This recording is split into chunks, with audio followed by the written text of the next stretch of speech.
Bracondale runs from its junction at the end of Burr Street, and we will follow it into Trowse as far as Whitlingham Lane.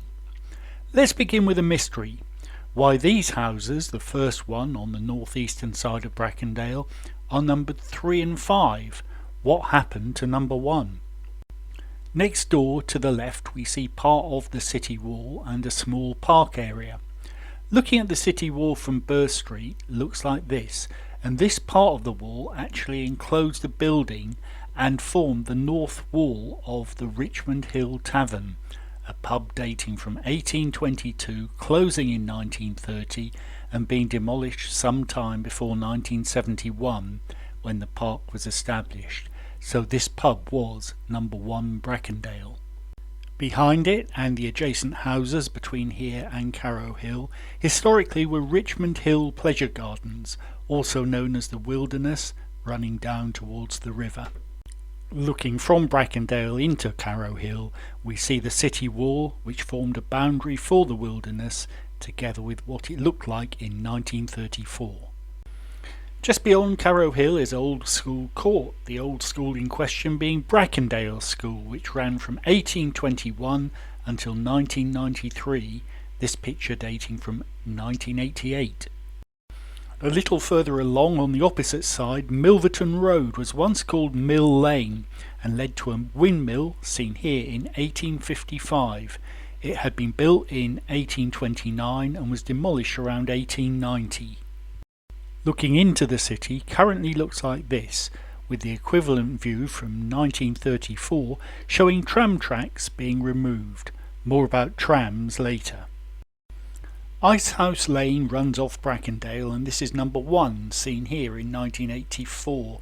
Ice houses were used to store ice and snow to preserve food before fridges were invented. Back on Bracondale, these are numbers 37 to 39 in 2025 and back in 1988.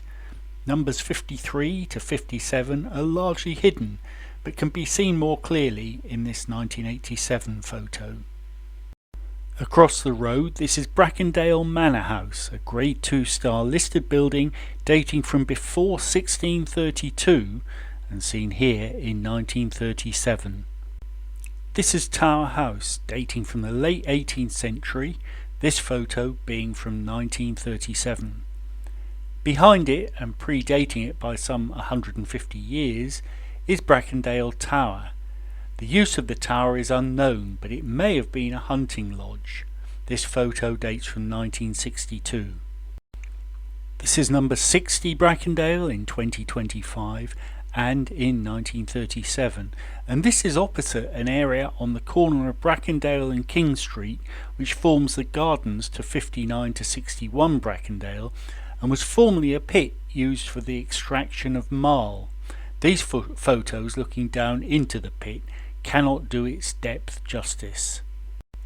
With that pit now off to the right, this picture looks back up to Bracondale from King Street, a much quieter location in February 1934. Now looking at some of the houses heading down to the roundabout, this is number 62 and 64, seen here back in 1937, and this is number 66, this photo again dating from 1937. And finally number 70, this historic photo, you've guessed it, was taken in 1937.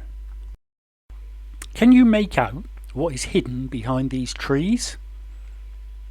It's County Hall, seen here being built in 1967. Opposite County Hall is the entrance to what is known locally as Coleman's, now owned by Unilever. I asked if I could go in to take some photos, but they politely refused, unlike George Plunkett, who took these photos back in 1940 of Carrow Priory and the Priory Prioresses Parlour. Try saying that. Elsewhere on the site I did spot an open gate and was able to take this photo of the Grade 2 listed Carrow House, former home of the Coleman family, and its ornate Victorian conservatory.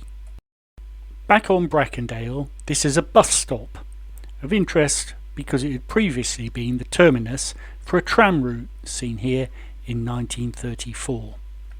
Looking back towards the city at this point currently looks like this, having previously looked like this in this undated photo.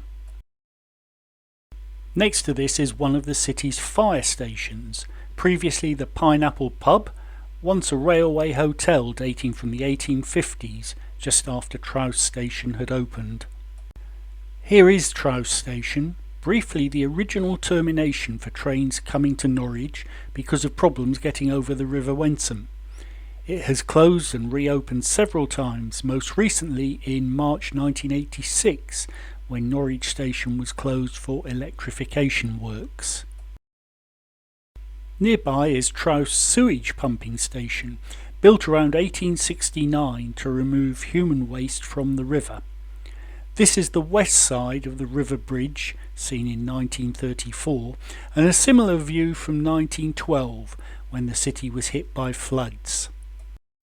This is St Andrew's Church in 1965 and in 2025, which brings us to the end of Bracondale at the village sign, below which is a spiky hedgehog, made in 2004 when Rebecca Kemp used the spiky tops from the school fence, which had been seen as dangerous, to create this hedgehog. Trowse itself is a model village expanded by the Coleman family during the 1800s for workers at their mustard factory.